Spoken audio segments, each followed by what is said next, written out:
मजाको बिगमा रे अहिले चाहिँ हामीले चाहिँ लोड प्यालेन्सर त हामीले यो एउटामा 13 आइरहेको छ है एउटा फेजमा, अर्कोमा हाम्रो यो 13 आइरहेको छ र अर्कोमा पनि हाम्रो लगभग 11 पनि भन्नु लगभग 11-12 सबैमा लोड ब्यालेन्स बराबर छ है।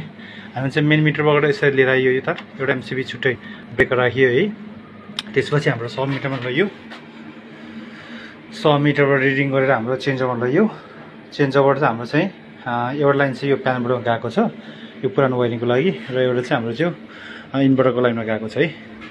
त्यसपछि इन्भर्टरबाट चाहिँ इन्भर्टर फेरि यहाँ पावर सकेट हाम्रो चार्जिङ पोइन्ट हुँदै इन्भर्टर ब्याकअप फेरि यसमा दिएको छ। यसरी हाम्रो चाहिँ हरेक रुममा चाहिँ भित्र डिपार्टमेन्ट स्टोरमा गएको छ है त। लोड ब्यालेन्स चाहिँ ठिक छ। यो चाहिँ अघि यो जुन जलेको केस चाहिँ 1000 भनौँ, त्यसमा चाहिँ एउटा रिटा हुनसक्छ है। त्यसमा अहिले यो एउटा रेयर केसमा परेको यो जलेको छ, नत्र त्यसरी जल्ने काम चाहिँ हुँदैन।